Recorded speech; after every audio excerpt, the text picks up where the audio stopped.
Good afternoon, beautiful women of the world. I'm so happy to be here with you again this Friday. Thank you for joining me. One of my favorite songs for children is This Little Light of Mine. I'm gonna let it shine.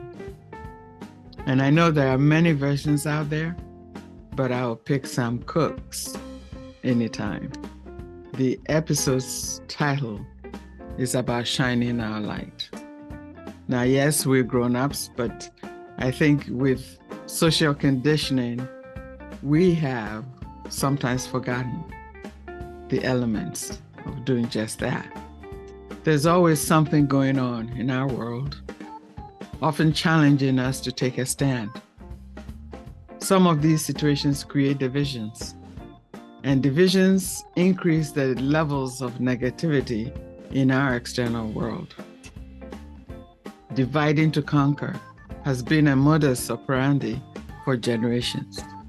Why would those who choose this approach stop now if it has worked for them all this while? There are currently about over 20 plus wars going on, all being fought on many different fronts. The outrage for me is how women and children are the ones that suffer the most from the casualties of war. They continue to use weapons of mass destruction, often ignoring the common sense, peaceful tools available to all of us. How can we counter that? Obviously, we cannot engage on the same low frequencies that create these situations. But creatively, we can choose to engage differently and spiritually by knowing what makes us really come alive, noticing the circumstances that light us up from the inside and make us shine. What the world needs now is for people, for us women especially, to come alive. Now here's a poem I want to share with you. It goes like this. The river is famous to the fish. The loud voice is famous to silence, which knew it would inherit the earth before anybody said so. The cat sleeping on the fence is famous to the birds, watching him from the birdhouse. The tear is famous briefly to the cheek. The idea you carry close to your bosom is famous to your bosom. The boot is famous to the earth, more famous than the dress shoe, which is famous only to the floors. The bent photograph is famous to the one who carries it, and not at all famous to the one who is pictured. I want to be famous to shuffling men who smile while crossing streets. I want to rephrase that. I want to be famous to shuffling people who smile while crossing streets. Sticky children in grocery lines. Famous as the one who smiled back. I want to be famous in the way a pulley is famous, or a buttonhole, not because it did anything spectacular, but because it never forgot what it could do. So what can you do? Can you remember what you can do? What makes you come alive? Now, chapter 36 of the Tao Te Ching says this: if desire shall conceal true self, true self will manifest itself even more. If desire shall weaken true self will strengthen itself even more. If desire shall abandon true self will be prosperous even more. If desire shall deprive true self true self will give even more. This is known as the enlightened nature that is subtle yet profound. Gentleness overcomes strength, and the meek overcomes the strong. Just as fish live in deep water and cannot survive after being taken out of the depths, and the powerful weapons of a country should not be displayed, just like one's true nature cannot be revealed to be seen. Unquote. It's interesting, fish came up twice. Remembering not to ask what the world needs, but to ask what makes you come alive. And then we go out and do that because of what the world needs is for you and I to come alive. I'll share some of my beliefs here. I wrote in one of my blogs, Just Mercy, which you can find on my website, mensimah.com, that I believe in the human capacity to do good. I believe in the empowerment of self, and that if we can generate that inner power and goodness, we can overcome anything together. I believe it is imperative that we choose a cause to serve humanity in some capacity. And because there is power in numbers, we can effect change. Helplessness and hopelessness are not options. This is a call to all those who feel that this human condition can be improved. That is the love of God, of Jesus Christ, of the Buddha, of Allah, and of many cosmic beings of light who endow our experience with love. Let us bring forth as part of our spiritual journey, growth and healing, a deep love and mercy that touch the souls of the other. Now, another belief that I shared is in my book, Sam Cooke, Learning from Hindsight.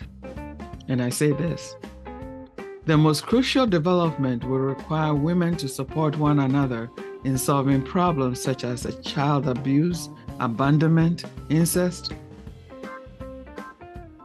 and having shelter for runaways.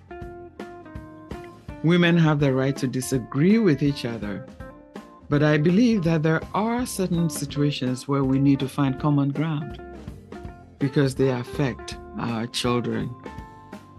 I believe that men have successfully kept women apart because it is a male-dominated world, but women have kept themselves apart by believing that they can gain power only by either siding with men or defying them. I believe that when women do not measure their power in relation to men, they use their nurturing spirit to make this world better. And as a believer of truth, I hold the vision of the Holy Feminine within me now. I relate to the regal, beautiful, gentle, passionate, and wise matriarch of this earth. I recognize the life force of women and believe that each one of us can find love, peace, joy, and growth in our life experiences. We can touch each other through spiritual practice. I once dreamed that 6 other women and I from different parts of the world were summoned to follow different paths toward the same destination. When we gathered there, we followed an old wise woman into a room and stood in a circle.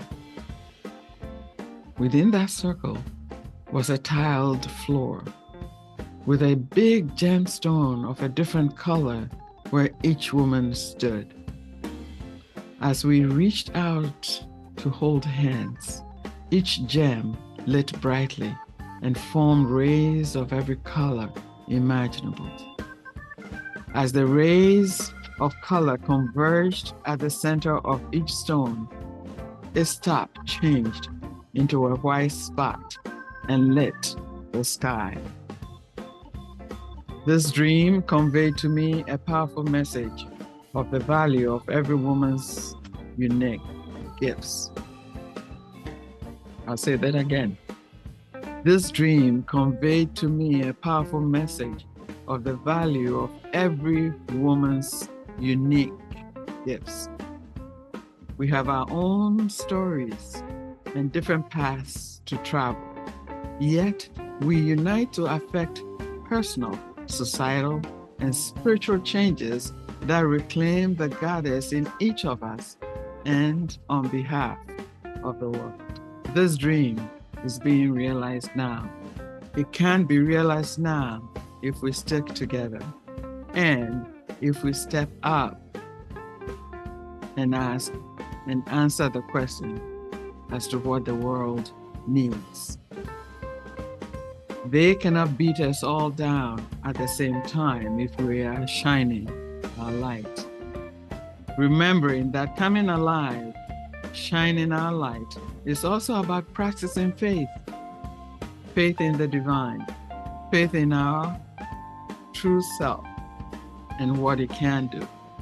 You can accept certain truth about who you truly are, a divine being having a physical experience. When you feel discouraged, say this: I am all that is known. I am all that is unknown. I am in the drops of the tear. I am in the grain of sand. I am in the seer. I am seen. I am in the unborn and in the undying. I am the one who is born. I am the one who dies. I am beyond time, yet I am found in time. I am totality, and so are you. I am the sun, the moon, and the stars. Infinity, I am. Eternity, I am. Immortality, I am. And look back around and feel you are the presence. And by shining our light, we as women of power and grace can change the world. One woman, one light, one love at a time. I'll say this again. We as women of power can change the world. One woman, one light, one love at a time. Thank you for listening.